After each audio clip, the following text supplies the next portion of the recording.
toda a reverência. O Senhor Deus está no nosso meio. Então, que cesse toda conversa, toda distração, porque estamos aqui para realizar o ato mais importante que existe em todo o universo, que é a adoração do Senhor Deus. Então, nesse momento, cale-se diante dele toda a terra. Peço aos irmãos que se aquietem nos seus lugares, aquietem os seus corações, e vamos todos trazer cativos à obediência de Cristo os nossos pensamentos. Vamos adorar o Senhor Deus em espírito e em verdade, porque Deus é espírito e importa que os seus adoradores o adorem em espírito e em verdade. Evangelho que continua sendo pregado, esse evangelho que continua transformando vidas. Nós estamos recebendo hoje mais 2 pastores de Fortaleza, reverendo Ricardo Regis, fique de pé aí, meu querido. Ele é secretário executivo do Sínodo do Ceará, e o reverendo Alci, pastor da igreja Emanuel, lá em Fortaleza. Nós saudamos a esses queridos irmãos que chegaram há pouco de Fortaleza para, juntamente conosco, rendermos graças ao nosso bom Deus pelo centenário do Evangelho nesta região. Fiquemos de pé, abramos nossas Bíblias no livro de Isaías, do capítulo 6.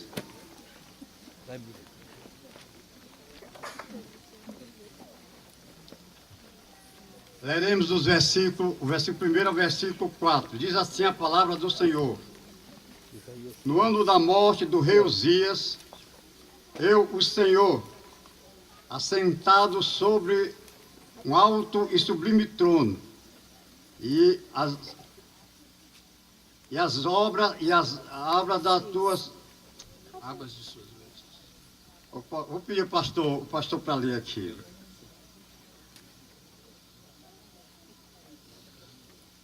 Eu vi o Senhor assentado sobre um alto e sublime trono, e as abas de suas vestes enchiam o templo.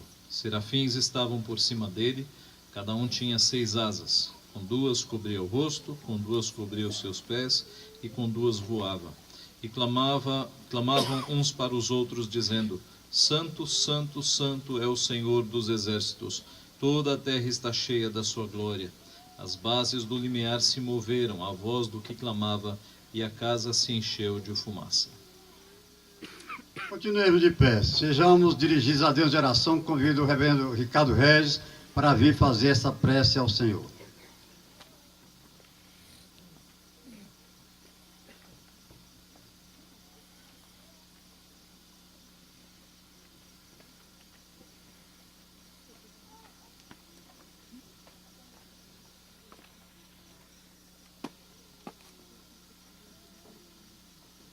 Oremos, irmãos. Deus eterno, nós te bendizemos, Pai, porque Tu és bom e a Tua misericórdia dura para sempre. Te louvamos, ó Deus, pelo privilégio de estarmos reunidos neste lugar, que se torna a Tua casa nesta hora e nos convida a louvarmos o Senhor com alegria, com gratidão, com reverência. Nós te louvamos, bendito Deus, porque a Tua palavra já foi lida, ela será cantada, ela será meditada nesta noite, e certamente, ó Pai, ela nos desafiará a continuarmos vivendo à luz do Teu Evangelho, seguindo Teus passos e testemunhando do Senhor onde quer que andarmos.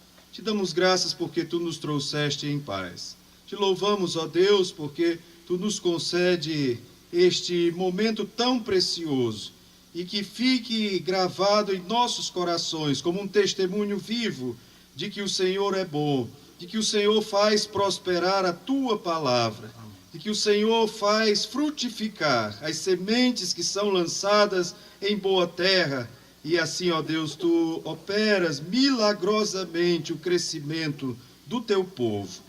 Dá-nos, ó Deus, nesta noite, abrirmos nossas bocas e adorarmos o Senhor em espírito e em verdade. Desde já, rogo a Tua bênção sobre o Teu servo, que há de nos trazer a meditação da Tua santa palavra, o reverendo Ageu, que aquilo que o Senhor colocou em seu coração, que seja transmitido de sorte que compreendamos a verdade do teu evangelho e sejamos exortados, ó Pai, nesta noite, animados pelo teu Santo Espírito, e assim, ó Deus, saiamos daqui revigorados para anunciar Cristo Jesus Salvador a este mundo. Perdoa, ó Pai, os nossos pecados, recebe-nos nesta noite e recebe a adoração do teu povo. Por teu Filho Jesus é que nós oramos hoje e sempre. Amém. Amém. Com todo entusiasmo, vamos louvar o hino Santíssima Trindade. Santo, Santo, Santo. Quem tem o inário é o de número 11.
Leamos todos Isaías capítulo 6, verso 5.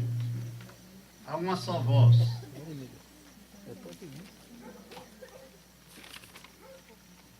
Leiamos, diz assim a palavra do Senhor. Então disse: ai de mim, estou perdido, porque sou lábios impuros e habito no meio de povo de impuros lábios. E os meus olhos viram o Rei, o Senhor dos Exércitos. Amém. Deixa sentado.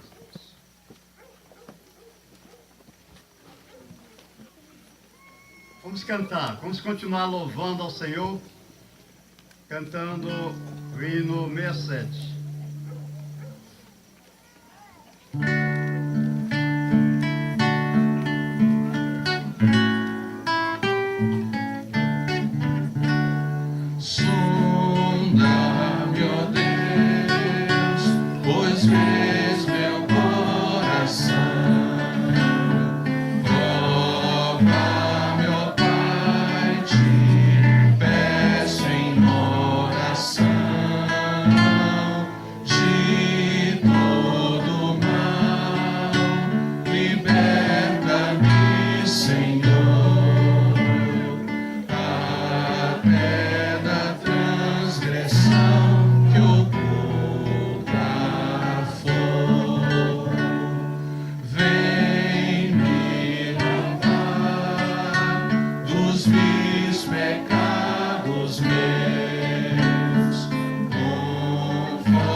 momento de contrição. Baixe sua cabeça, converse com Deus, em silêncio, todos na presença do Senhor, fazendo confissão de pecados.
Então um dos serafins voou para mim, trazendo na mão uma brasa viva, que tirara do altar com uma tenaz.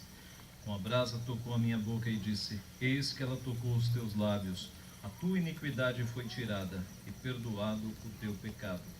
Depois disto, ouvi a voz do Senhor que dizia: A quem enviarei, e quem há de ir por nós? Disse eu: Eis-me aqui, envia-me a mim. Continuemos louvando ao Senhor com cantos congregacionais, com o reverendo Stênio. Cântico bem antigo, mas muito abençoador. Glória para sempre. Nesse momento nós vamos ter um ofertório. Deus ama ao que dá com alegria. Glória para sempre ao Cordeiro de Deus, a Jesus o Senhor, ao Leão de Judá, a raiz de Davi, que venceu e o livro abrirá. Os céus, a terra e o mar, e tudo que neles há, o adorarão e confessarão: Jesus Cristo é o Senhor. Ele é o Senhor, Ele é o Senhor, ressurreto dentre os mortos, Ele é o Senhor. Todo joelho se dobrará, toda língua confessará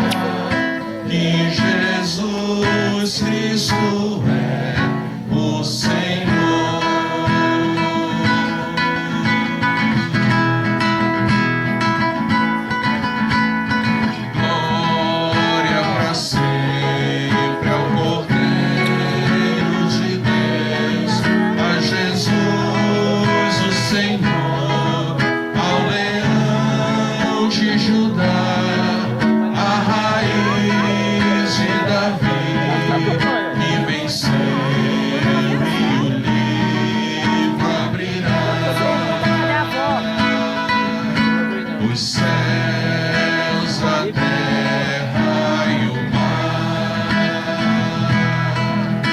e tudo que neles há, o adorarão e confessarão. Jesus Cristo é o Senhor. Ah, bem ali, tá bem ali. Convido o reverendo Alci para fazer uma oração de agradecimento pelo ofertório.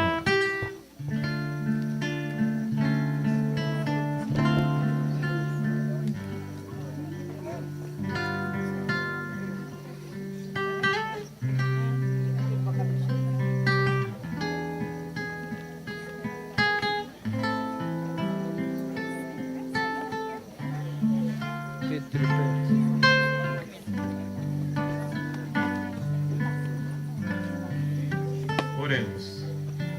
Ó Deus, nós te agradecemos a tua graça provedora.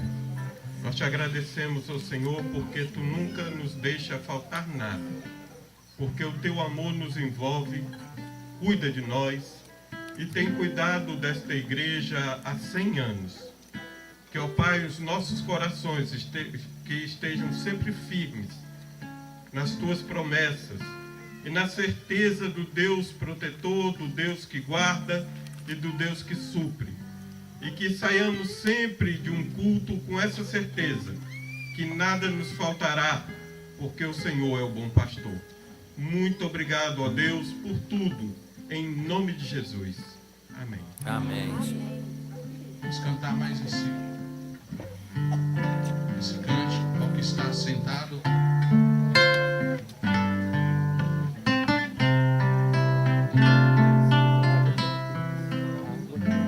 Ao que está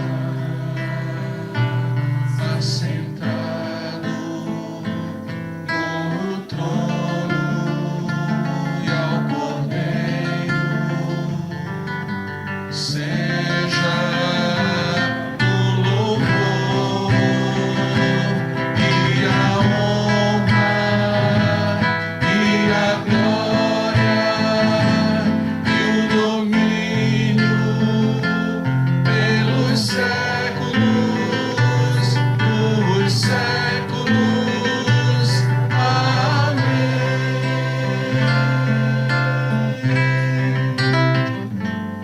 Ao que está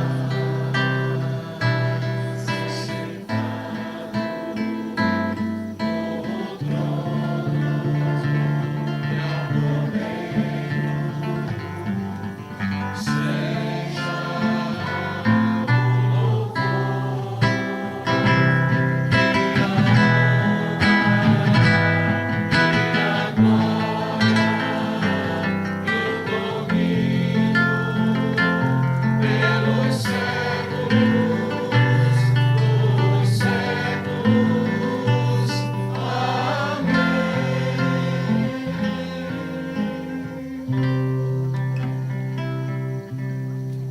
Queria convidar o Israel. Vamos cantar continuar louvando a Deus com 2 cânticos.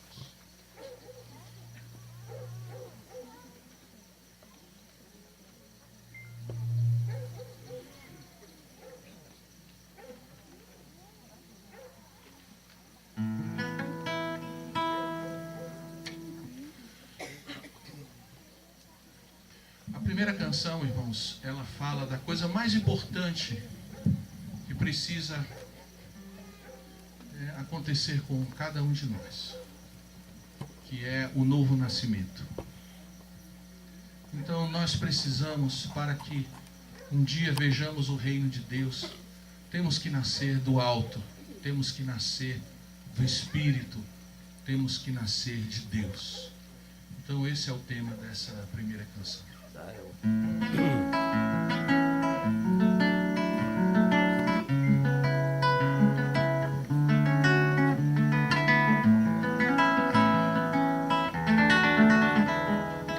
Tem que morrer pra renascer. na terra. A chuva traz alquimia capaz de fazer germinar, de fazer florescer. Tem que morrer pra renascer, como a semente na terra. A chuva traz alquimia capaz de fazer germinar, de fazer florescer. Deixa molhar, deixa lavar, deixa brotar o que há de melhor. Mas primeiro é preciso morrer pra depois renascer. Deixa molhar, deixa lavar, deixa brotar o que há de melhor. Mas primeiro é preciso morrer pra depois renascer. Muitos virão de tão longe, cansados e aflitos, buscando tua sombra, curando suas mágoas, com teus frutos doces, tomando alento no canto das aves que abrigarás. Deixa molhar, deixa lavar, deixa brotar o que há de melhor. Mas primeiro é preciso morrer pra depois renascer.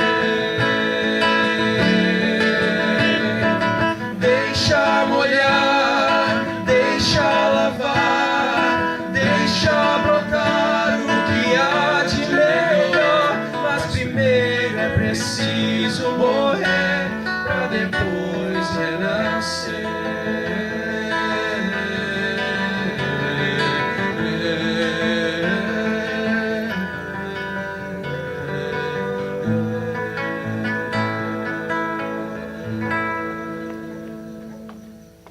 Nós estamos comemorando com muita alegria diante do Senhor Deus uma data histórica, que são os 100 anos da chegada do Evangelho nesse lugar. E nós, como cristãos, estamos sempre ligados na história, nas coisas que Deus tem feito no passado. Nós estamos ligados à igreja também, que hoje já é a igreja triunfante, mas que um dia foi a igreja militante. Nós vamos cantar agora uma canção que é o testemunho de um irmão nosso do passado, conhecido como Agostinho de Hipona, mais conhecido como Santo Agostinho. Ele viveu muito tempo longe do Senhor, embora tivesse uma mãe cristã. Mas um dia a graça de Deus o alcançou. E ele, com apenas 32 anos, depois que conheceu a Cristo, ele escreveu o texto, a letra dessa música. Com pena de ter conhecido Deus tão tarde, ele dizia: tarde te amei, que pena, tarde te amei. Gastei tanto tempo com inutilidades desse mundo. Então esse é o testemunho de Agostinho a respeito da obra da graça que Deus fez na vida dele.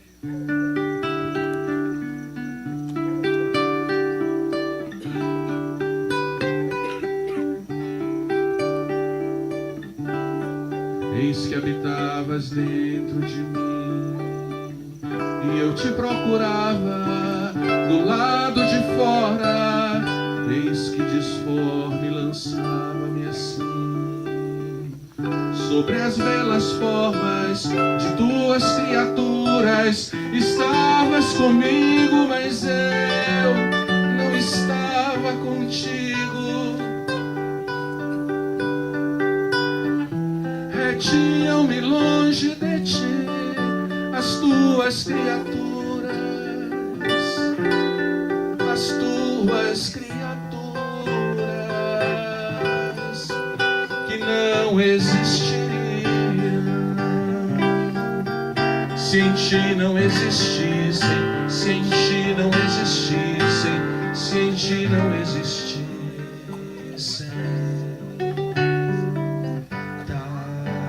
Muito tarde foi que eu te amei.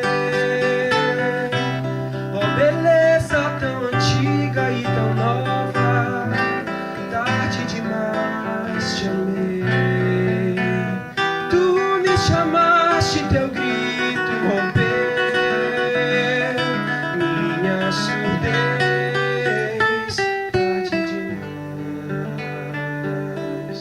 Tarde demais, te amei. Fulguraste, brilhaste, e tua luz afugentou minha cegueira. Espargiste tua fragrância, respirando eu suspirei por ti. Eu te experimentei, agora tenho fome e sede de ti. Tu me tocaste e agora ardo no desejo de tua paz.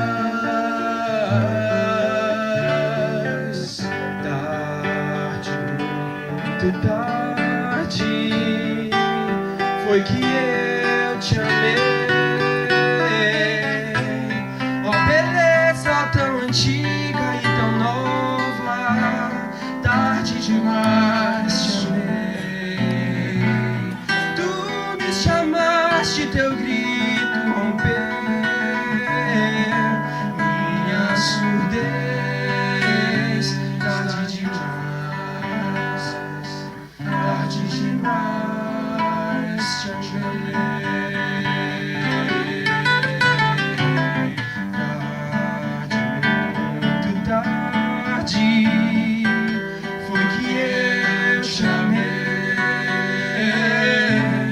Oh, beleza tão antiga e tão nova, tarde demais te amei. Tu me chamaste, teu grito romper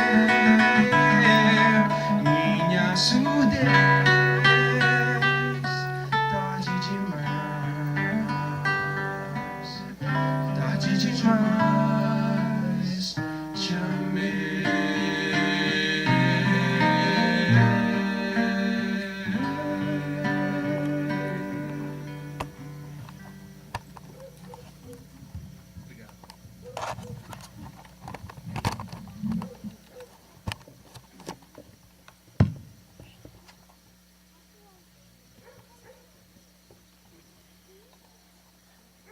Chegamos agora, irmãos, ao ponto culminante desse culto, quando vamos ouvir a mensagem da palavra de Deus. E o diácono Ediel vai orar pedindo as bênçãos de Deus sobre o reverendo Ageu, que será o pregador desta noite.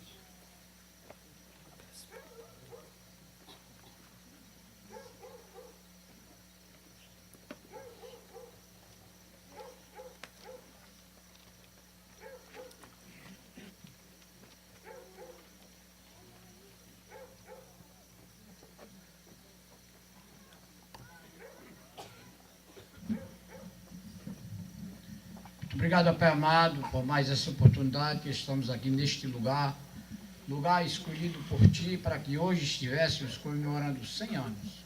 Obrigado, Pai, por cada lá representado, por cada pessoa que está conosco.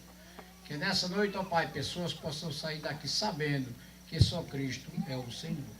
Te agradecemos, ó Pai, por tudo, pelas pessoas que estão conosco.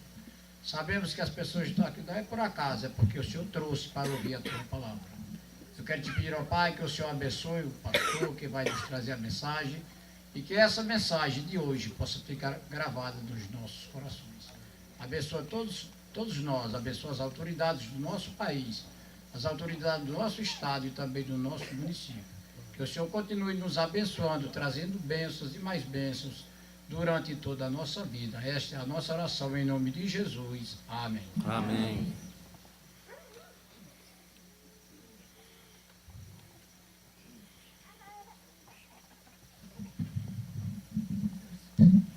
Fiquei extremamente feliz e honrado por ter sido convidado para uma data tão significativa, tão marcante. E louvo a Deus por esta história tão bonita que Deus construiu na nossa família. Muito feliz também em estar aqui com pastores tão queridos da nossa família, reverendo Márcio, reverendo Stênio, reverendo Fulton, pastor da igreja, reverendo Wilson. Nós vamos abrir a palavra de Deus em João capítulo 2. João capítulo 2.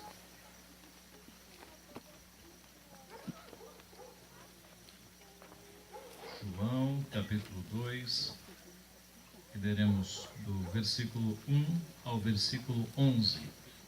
João capítulo 2, versículo 1 ao versículo 11.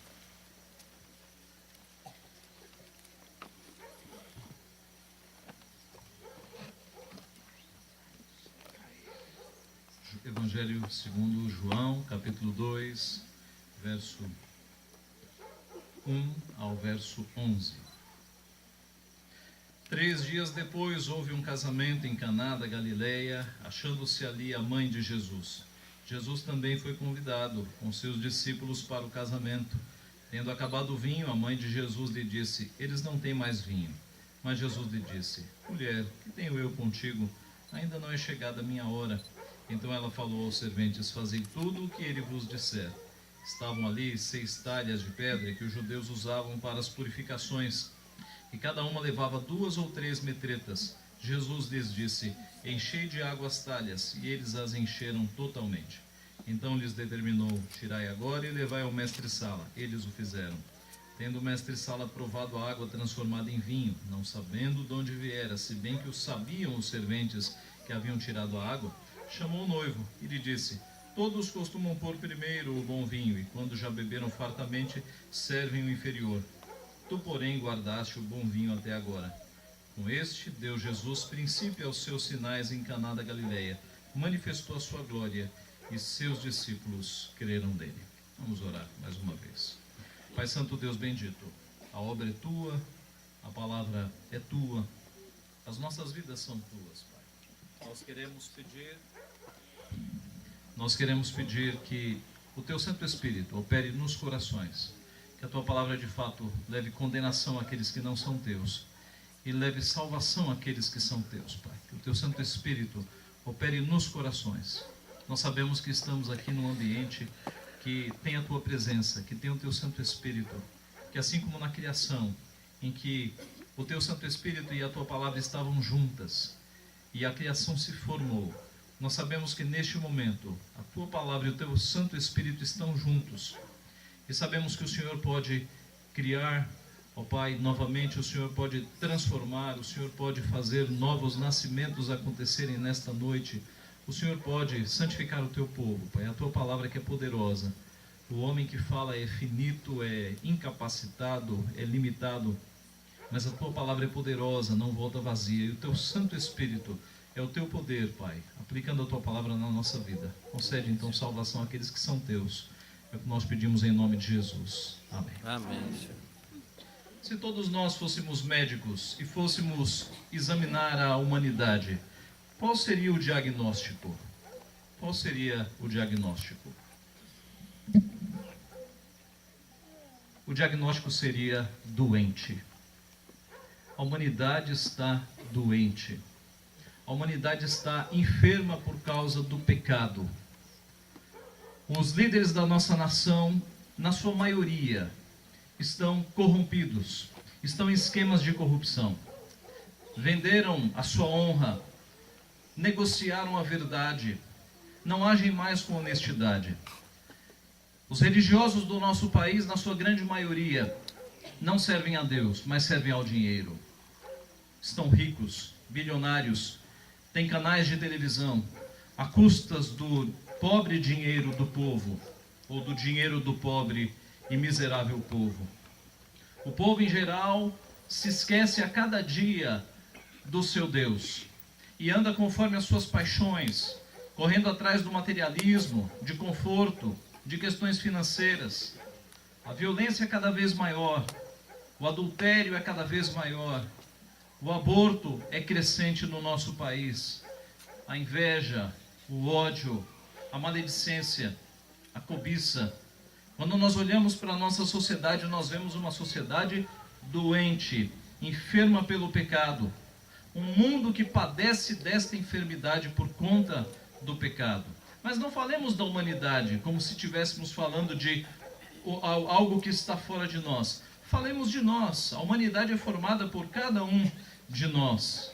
Quais são os pecados que você tem marcados na sua vida? Quais são os pecados que você vai levar quando morrer e comparecer diante do tribunal de Deus? Talvez você, como a maioria da sociedade, ache que não tem pecados, que morrendo automaticamente encontrará um Deus bondoso que dirá: eu conheço você, você é filho de crente, você tem passagem garantida. Ou você uma vez foi na igreja, uma vez leu a Bíblia. Nós temos uma imagem totalmente errada de Deus. Por não conhecermos a Bíblia, achamos que Deus é um Papai Noel, que na hora do juízo final abrirá as portas e receberá a todos. Não será assim. O Deus da Bíblia é o Deus Santíssimo. É um Deus que, como nós lemos em Isaías 6, os anjos, que são seres perfeitos, escondem o rosto, escondem o corpo, escondem os pés. Tamanha a santidade deste Deus. É o Deus que diz que se ira todos os dias contra os nossos pecados.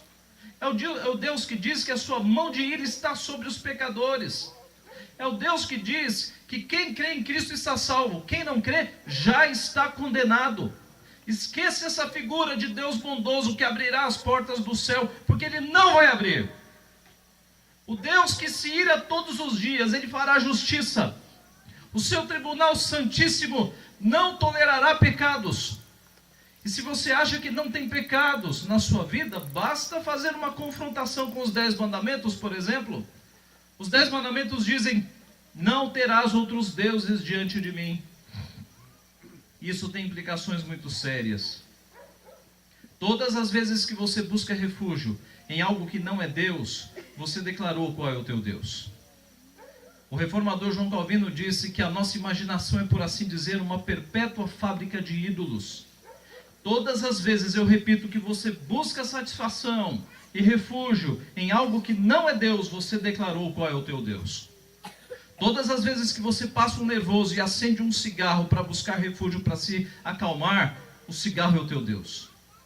Todas as vezes que você está nervoso e abre uma cerveja ou uma bebida alcoólica para ver se esquece dos seus problemas, para buscar um refúgio, a bebida é o teu Deus. Todas as vezes que você vai para a prostituição, para a pornografia, para a sexualidade que não é abençoada por Deus, para buscar algum tipo de alívio, de alegria na sua alma, a prostituição é o teu Deus. E nesse sentido, nós estamos numa sociedade, meus irmãos, que busca refúgio em muitas coisas que não são Deus. É uma sociedade quebradora do segundo mandamento, é uma sociedade idólatra. Mas não falemos da sociedade, falemos da tua vida. Estes são pecados que você levará diante do Deus, do tribunal do Deus Santíssimo. O quarto mandamento diz que nós devemos nos lembrar do dia do descanso, do Shabá, o dia do descanso. Quantas vezes você quebrou este pecado na sua vida? Quantas vezes você deixou de guardar o dia do Senhor, deixou de buscar as coisas do Senhor no dia do descanso? Para ver séries, filmes, para fazer negócios, para fazer compras. Você vai levar esses pecados diante do tribunal de Deus. Não se engane. O sexto mandamento é o não matarás. E talvez a maioria diga: deste eu estou livre, eu nunca matei. Mas Jesus Cristo no Sermão do Monte diz: ouvistes que foi dito, não matarás. Eu, porém, vos digo: todo aquele que se irar contra o seu irmão já é passível de tribunal. Todas as nossas iras, os nossos ódios já são quebra deste mandamento. E quantos ódios e quantas iras na sua vida você teve? Elas estão sendo guardadas para o grande tribunal. O sétimo mandamento diz: não adulterarás. Você levará os seus adultérios diante do tribunal de Deus, as suas prostituições. E Cristo também aprofundou esse mandamento. Quando os fariseus se defenderam, achando que eles nunca tinham chegado às vias de fato, Cristo disse que todo aquele que olhar para uma mulher com intenção impura, já adulterou com ela. No curso da sua vida, quantos adultérios você levará e para comparecer perante o santo tribunal de Deus? O nono mandamento, por exemplo, diz: não dirás falso testemunho. Isso tem a ver com mentira, com fofoca, com intriga, com maledicência, com calúnia, com difamação, pecados que saem da nossa língua. O prazer de falar mal dos outros, o prazer de passar uma notícia de algo ruim que aconteceu com o outro. Todos os pecados que você já cometeu com a sua língua estarão diante do trono santíssimo de Deus. E como você vai responder diante do tribunal santíssimo com tantos pecados? Se nós fizéssemos uma conta simples, se nós calculássemos por baixo 10 pecados por dia, nós calcularíamos 3.650 pecados no ano. Se você tem 10 anos, 33 mil pecados. Se você tem 20 anos, por volta de 70 mil pecados. Se você tem 30, 100 mil pecados. 90 mil pecados, 95 mil, 100 mil. 130 com 40, 160 com 50, 190 com 60. Você vai comparecer perante o santo tribunal de Deus com mais de 100 mil crimes, com mais de 100 mil pecados. Sabe qual é a chance de você obter a salvação? Com essa quantidade de pecados, diante do santo tribunal de Deus? Nenhuma. Nenhuma. Porque qualquer juiz, pecador e terrestre, que diante de um criminoso com 100 mil crimes, deixasse esse criminoso ir embora, esse juiz seria corrupto. O santo juiz de toda a terra não deixará pecados impunes. Qualquer um que comparece diante da sua santa presença, com mais de 100 mil crimes, será condenado imediatamente. Qual é a esperança que você tem de entrar no céu com a quantidade de pecados que mancham a tua vida? Com a quantidade de pecados que você comete desde a infância? Eu lhe repito, nenhuma. O Santíssimo Deus de toda a terra não fará vistas grossas aos nossos pecados. Não há esperança para pecadores. Não há de fato salvação. A única chance de salvação para alguém, a única chance está em Cristo Jesus. Se você está carregando essas centenas, esses milhares de pecados no seu coração, saiba que fazendo coisas boas você não vai conseguir salvação. Nenhum juiz soltaria um assassino de uma família em troca de 50 cestas básicas. Deus não perdoa os nossos pecados, os nossos adultérios, os nossos assassinatos, porque nós demos presentes no final do ano, ou porque nós damos 50 reais para uma creche, ou porque nós fazemos o bem para alguém. Não há compensação. A palavra de Deus diz que pela graça sois salvos.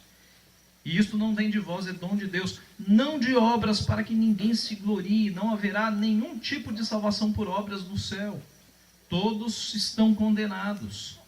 Você precisa correr para Jesus Cristo. Se você está nessa situação, carregando centenas e centenas de pecados, acumulando ira para o dia do julgamento, não há salvação para você, se você não correr para Cristo Jesus. Há 100 anos atrás, reverendo Natanael Cortez pregava aqui neste lugar, em João 1:29. E a pregação dele foi que Jesus Cristo é o Cordeiro de Deus que tira o pecado do mundo. E as palavras de João Batista ecoam pelos séculos. Jesus Cristo é o Cordeiro de Deus que tira o pecado do mundo. É o único Cordeiro de Deus, o único que tira o pecado do mundo. Sem correr para Cristo, sem crer em Cristo, não há chance de salvação. Você precisa de Cristo para se salvar.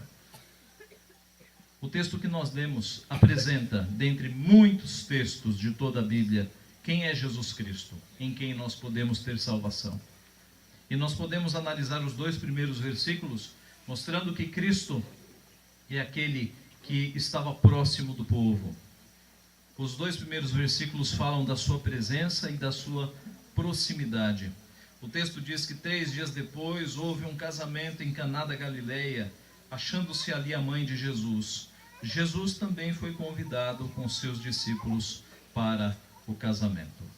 Desde os tempos bíblicos acontecem festas de casamento. E você possivelmente já foi chamado para algumas cerimônias de casamento e festas de casamento. Jesus também.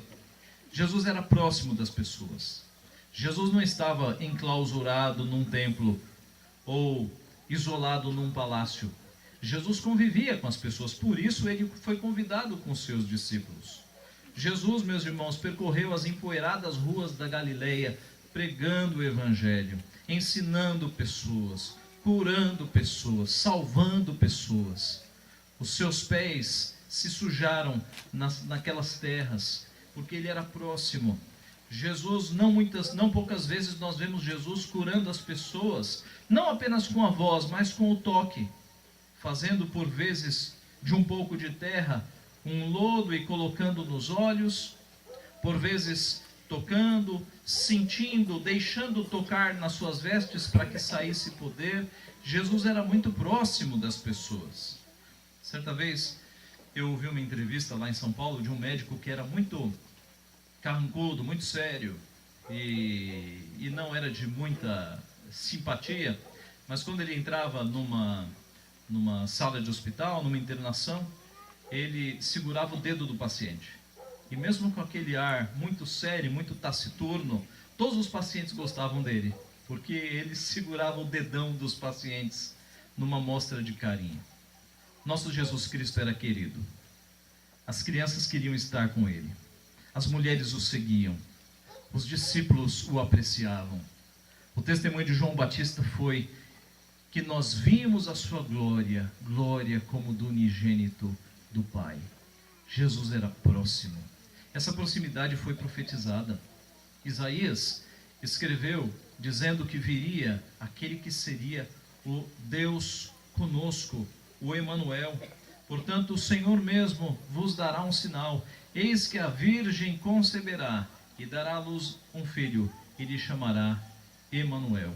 Jesus, era tão próximo das pessoas que os fariseus, que eram os religiosos da época, o recriminaram quando o acusaram de comer e beber com pecadores.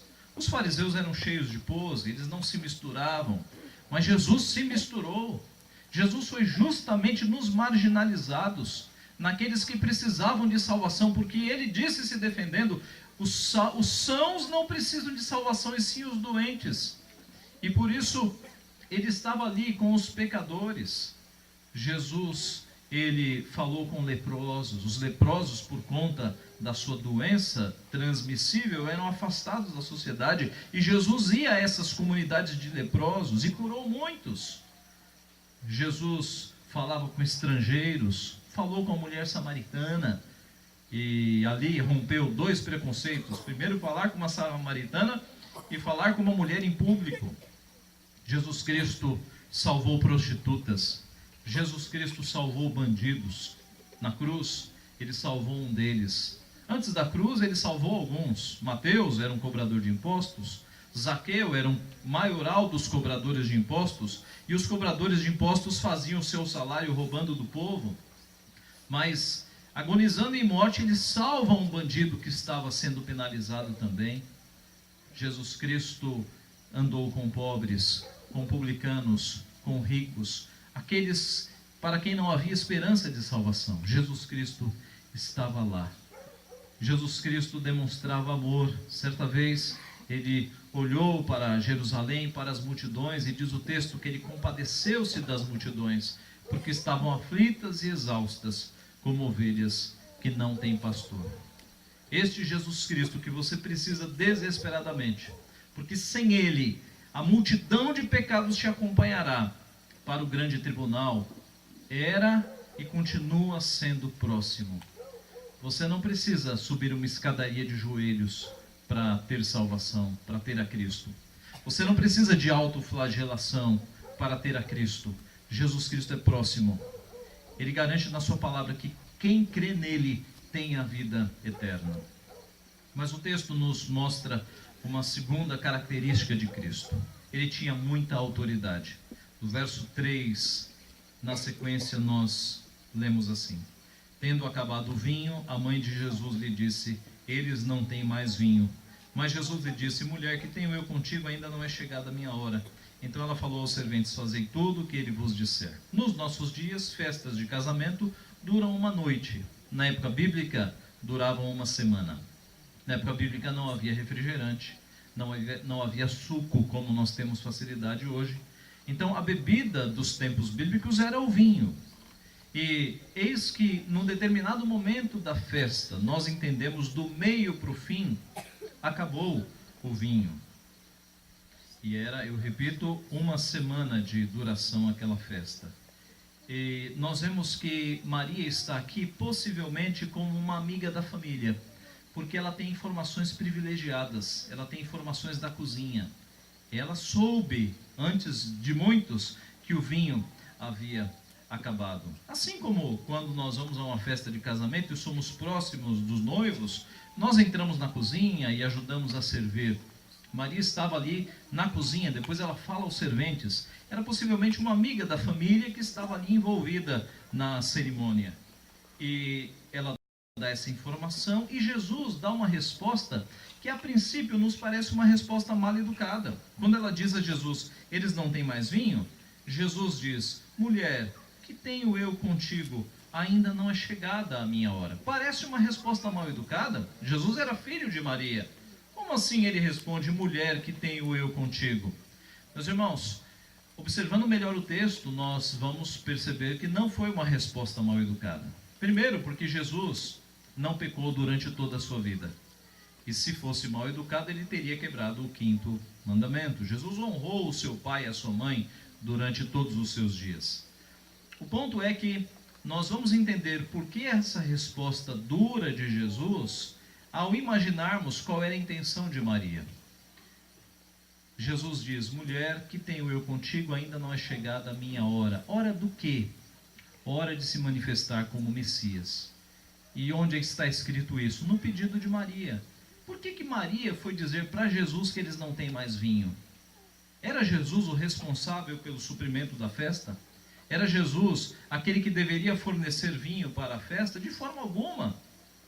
Quando Maria vai em Jesus, e Maria sabe que Jesus é o Messias, Maria sabe da sua missão desde a infância, desde os primeiros anúncios do anjo, e diz, Jesus, filho, eles não têm mais vinho, é que ela queria que ele fizesse um milagre. Foi por isso que ela foi dizer isto a Jesus, e não aos serventes e aos responsáveis da festa. Jesus então coloca Maria no seu devido lugar. E ele não a chama de mãe, ele a chama de mulher. Jesus está ali separando as coisas. Ele está dizendo, não agora para sua mãe, mas ele está dizendo para a sua discípula, mulher, que tenho eu contigo? Ainda não é chegada a minha hora. Hora do quê? Hora de se manifestar como Messias. Maria queria que, na verdade, Jesus mostrasse todo o seu poder ali, fazendo um grande milagre, para que as multidões, já no seu início de ministério, vissem que Jesus era o Messias. Mas Jesus não fez isso. Aliás, o texto vai nos mostrar que Jesus fez um milagre, mas foi um milagre silencioso. O objetivo deste milagre não era que a multidão cresce nele. O objetivo está bem expresso no versículo 11. Com este, deu Jesus princípio aos seus sinais em Caná da Galileia, manifestou a sua glória, e os seus discípulos creram nele. Este era um milagre para os discípulos, não era para a multidão. Maria queria que o milagre fosse para a multidão. Por isso que Jesus a colocou no seu lugar, mulher que tenho eu contigo, ainda não é chegada a minha hora. Meus irmãos, hoje muitas igrejas ficam fazendo espetáculo da fé. Na televisão, você já deve ter visto. Fazendo encenações, pagam pessoas para que finjam curas, fazem verdadeiros circos na televisão, com muito barulho inclusive. Jesus Cristo fez um milagre grandioso aqui, que foi transformar água em vinho, em silêncio, para que os seus discípulos crescem que ele era o Messias. Meus irmãos, Jesus tem muita autoridade. E Maria, então, submissa ao seu discípulo, ao seu Senhor, na verdade, ela dá ordens aos serventes. Verso 5. Então ela falou aos serventes, fazei tudo o que ele vos disser. Esse versículo é chamado de o mandamento de Maria. O mandamento de Maria.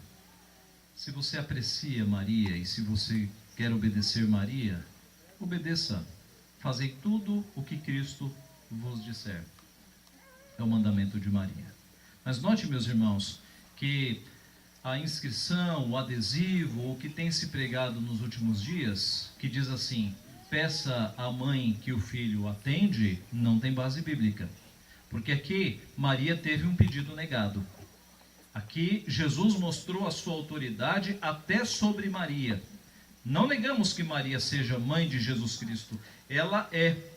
E ela não é mãe apenas da parte humana, ela é mãe do Jesus, homem-Deus, da pessoa teantrópica, do Deus-homem, indivisível, inseparável. Mas Maria, ela é submissa a Jesus Cristo. Maria não morreu na cruz para pagar os nossos pecados. Jesus Cristo o fez. Maria nem morreu, nem ressuscitou. Jesus Cristo o fez. Maria não é intercessora, Jesus Cristo é.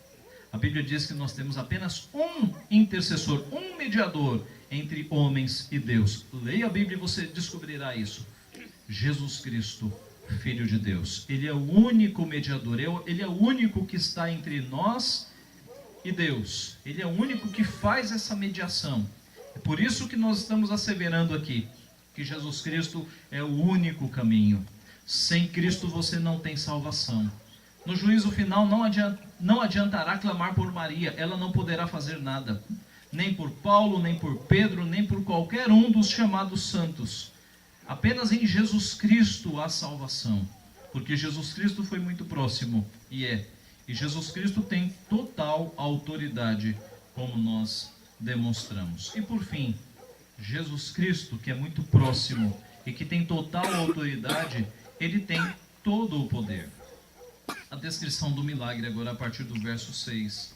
Estavam ali 6 talhas de pedra que os judeus usavam para as purificações, e cada uma delas levava 2 ou 3 metretas. Era o costume na época, na casa de qualquer judeu, na entrada da casa, haver ali algumas talhas de pedra, parecido com os nossos potes que havia nas casas aqui do Ceará. Só que o pote ficava na cozinha. Na residência do judeu, você tinha lá, logo na entrada, talhas de pedra com água, que os judeus usavam para as suas purificações, para fazer as suas lavagens antes das refeições. E eles tinham todo um ritual de lavagens, não é? O texto nos diz que cada talha levava de 2 a 3 metretas. Metreta é uma medida bíblica que equivale a aproximadamente 40 litros de água. Então, cada talha tinha ali de 80 a 120 litros de água. E nós vemos que eram 6 talhas. E nós vamos ver que elas foram cheias totalmente. Então, se você pegar 120 e multiplicar por 6, você terá aí 120 por 6. Teremos mais de 600 litros, mais de 700 litros de água. Essa foi a quantidade de água em que daqui a pouco vai acontecer o milagre. E nós vemos, meus irmãos, que Jesus então manda que as talhas, as 6 talhas de pedra, sejam cheias. Ele determina aos serventes: tirai agora e levai ao mestre-sala. Mestre-sala era um homem que organizava a festa. Eles o fizeram. Tendo o mestre-sala provado a água transformada em vinho, não sabendo de onde viera, mas se bem que sabiam os serventes que haviam tirado a água, chamou o noivo e lhe disse: todos costumam pôr primeiro o bom vinho, e quando já beberam fartamente serve o inferior.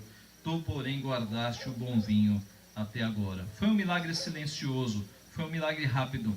As talhas foram cheias de água. Jesus chamou os serventes e disse: tirai e levai ao mestre-sala. O mestre-sala não sabia nada do que havia ocorrido, mas quando ele bebeu aquele vinho, ele teve acesso ao vinho mais precioso que ele já tinha provado em toda a sua vida. E aí vem o elogio: todos costumam pôr primeiro o bom vinho, e quando já beberam fartamente servem o inferior. Naquele contexto de festa de uma semana, colocava-se o vinho mais barato no começo da festa. Todos colocavam o bom vinho no começo da festa. Porque do meio da festa para o fim, nós já imaginamos que não havia muito paladar para discernir bons vinhos, né? No final da festa, do meio da festa para o fim. E o mestre-sala faz esse elogio. Dizem que bom vinho é o vinho mais antigo, mas aqui nós temos Cristo fazendo em uma fração de segundos, talvez o melhor vinho que já existiu. Um vinho miraculoso, um vinho saboroso, um vinho feito pela força do seu poder. Meus irmãos, este Jesus que você tanto precisa, sem o qual você não passará pelo tribunal de Deus, ele tem muito poder. Ele demonstrou o seu poder em todo o seu ministério. Poder sobre o coração dos homens, quebrando corações de pedra. Poder sobre a criação. Poder sobre os peixes do mar, sobre as aves do céu. Poder sobre os elementos da natureza, transformando água em vinho. Curando cegos de nascença. Curando coxos que nunca haviam aprendido a andar porque eram coxos de fato.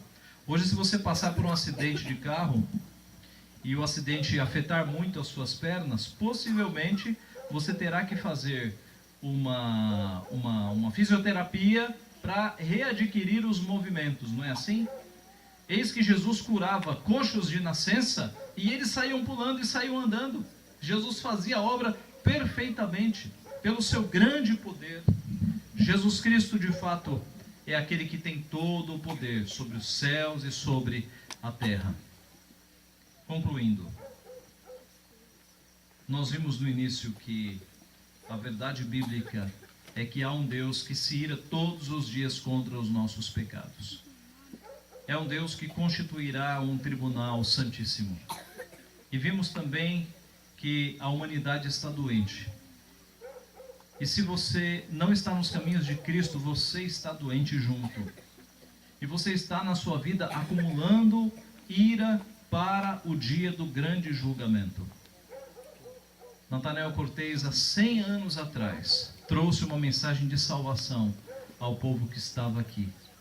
A mensagem de salvação continua presente. O Cristo que salva, o Cristo que é próximo, o Cristo que tem toda a autoridade, o Cristo que tem todo o poder, ele continua salvando pessoas. E você pode sair dessa reunião e desconsiderar tudo, e continuar na tua vida de pecado, de adultérios, de traições, de ódio, de crimes. Você pode continuar convivendo com toda essa culpa que aflige o teu coração. Ou você pode de uma vez por todas perceber que você não tem salvação se não for em Cristo Jesus. Ele é o Cordeiro de Deus que tira o pecado do mundo. Sem Ele não há salvação.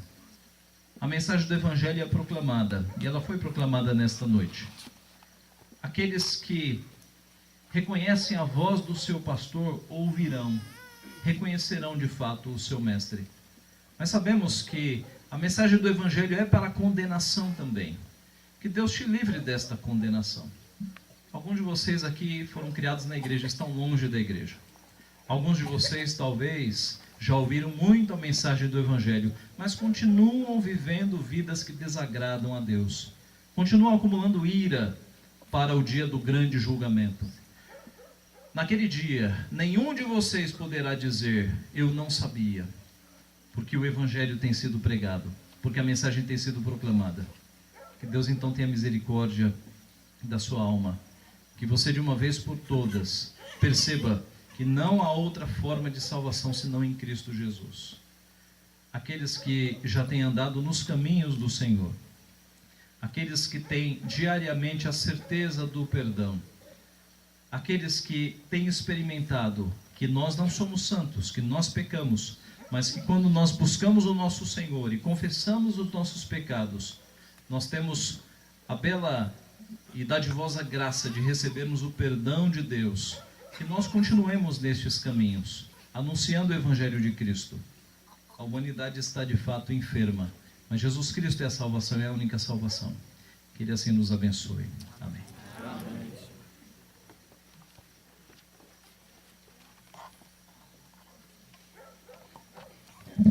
Quando o vinho se acaba, Jesus faz um milagre. Se você...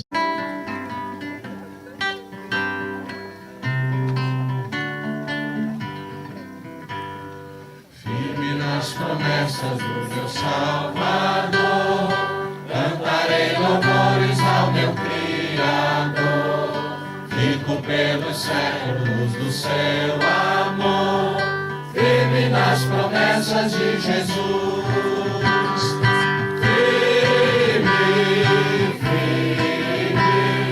Firme nas promessas de Jesus, meu mestre.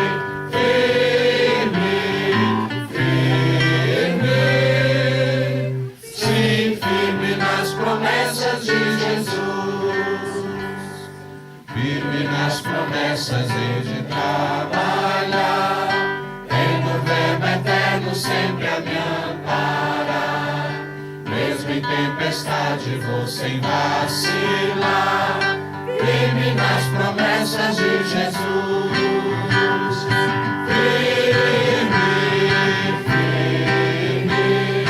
Firme nas promessas de Jesus, meu mestre.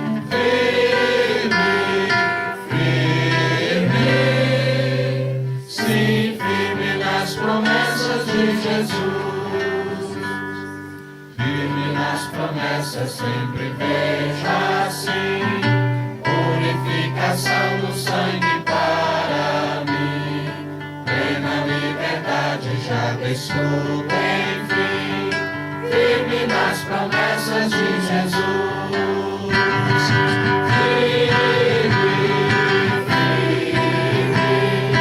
Firme nas promessas de Jesus, meu mestre.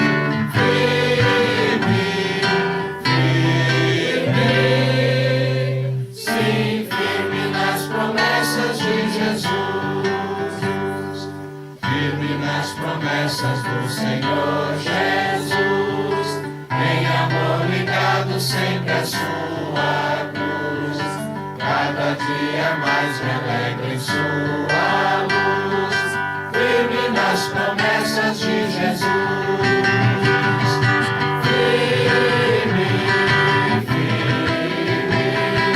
Firme nas promessas de Jesus, meu mestre.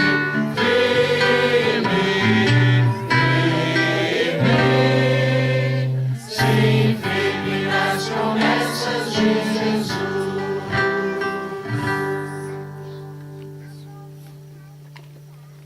Convido o reverendo Ricardo Reis para vir prestar a bênção depois de orarmos ao Senhor, dizendo que a festa continua amanhã.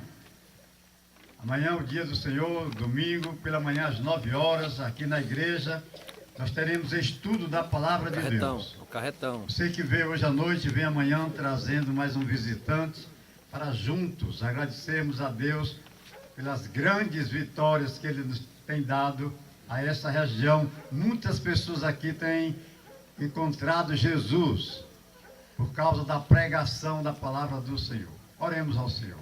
Ó Deus maravilhoso, engrandecido seja o teu santo nome. Obrigado, Senhor, pelos pioneiros, aqueles que, com muito amor, fiéis a Ti, vieram a esta região anunciar que há salvação somente no Teu Filho Jesus. Te agradecemos, Senhor, por aqueles que aceitaram Jesus, por as famílias que aceitaram Jesus. Te agradecemos pela existência dessa igreja, que ela continue com fé, com coragem, com ousadia, anunciando aqui, neste local, nessa região, que só Jesus salva. Ó Senhor, sei com quantos vieram aqui nesta noite, com aqueles que ainda não têm uma experiência pessoal contigo, e através da mensagem que ouviram, que o Santo Espírito toque no seu coração e entregue sua vida a Jesus. É o que te pedimos em nome dele. Amém.